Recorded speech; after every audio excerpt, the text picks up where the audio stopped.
Bonjour, nous sommes Medina Lake.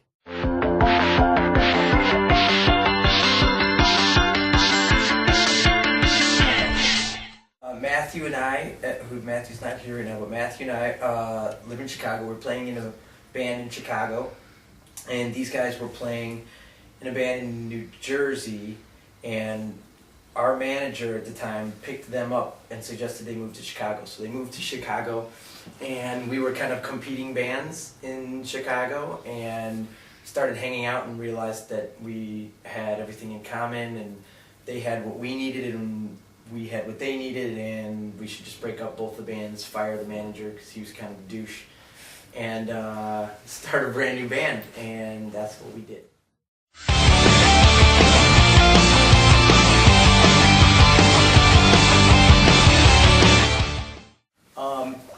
It's called Addicts to Eden. It comes out, I think, May 5th.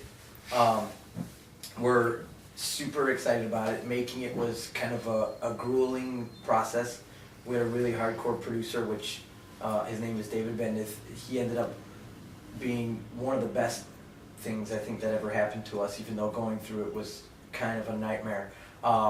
We had a couple months before we went into the studio to work out the songs that we had started writing on the road, but relatively we had to write it quickly, which I feel like worked out best for us because we didn't have time to second guess or overthink things. Like, they just kind of came out, and we didn't care if it was metal or industrial or pop or whatever. We just didn't care. We just kept moving forward with what we wanted to do. And at the end of the day, I think our second record is a much more dynamic and interesting record, and we're 10 times happier with it. So. Sometimes I feel like I'm from another world. First record was pretty typical, I think. Mateo, our guitar player, would come in with guitar riffs and things that he would usually write at home or stay up all night and write shit and bring it in the next day, or loops like that he would make on the computer, like a program called Reason. And we would kind of take the songs from there, start playing along to them and expand on them, and then he would write lyrics and add melodies and things like that.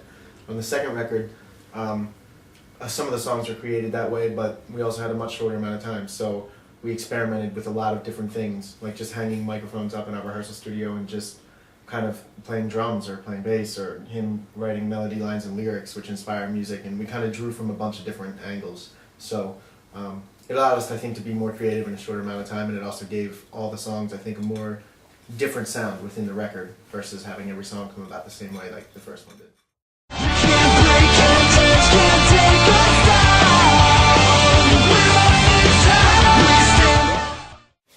It was a tour that Linkin Park puts together, and it was Linkin Park, My Chemical Romance, Taking Back Sunday, all kinds of cool bands. Yeah, and Linkin Park asked us to open, which blew our minds. Like, we didn't know they'd ever even heard of us, much less, liked it enough to invite us on tour. So we were doing that tour. It was huge. It was like a massive opportunity for us. And so while we're having the time of our lives, like right in the middle of summer in the States on that tour, we found out that in the UK we had won Kerrang's Best International Newcomer, which was like, we've never won anything in our lives, and so that was like a very exciting moment, I felt like. Yeah.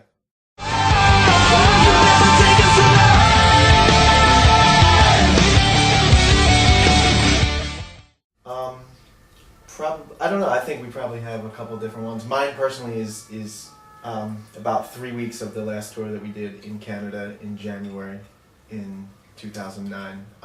The shows are great. The tour was great. It was with a band called Amberlin, which we really, really became friends with, and they're a wonderful band. But the logistics of the tour was just nightmarish. A lot of times when they book tours for bands in buses, they don't mind really long drives because the bus drivers drive overnight and things, but we were the only band, again, in a van, which happens all the time, because we don't have any money. So we had to make these horrendous drives, and it was like negative 25, 30 degrees below Fahrenheit, and The van kept breaking down. it broke probably like 10 times. We popped like for 4 real. tires. And Blew 4 tires. We got this machine that you would charge in the venue or the hotel room, and then bring it outside and clip to your battery to like jumpstart your car if there's not another car.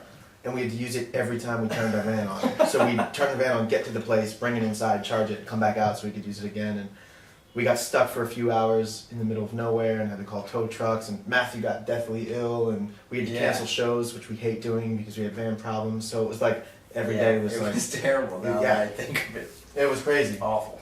I mean, the rare 30 minutes that we actually made it to a gig and played it, it was really fun. That was but great. everything else about that month was really difficult.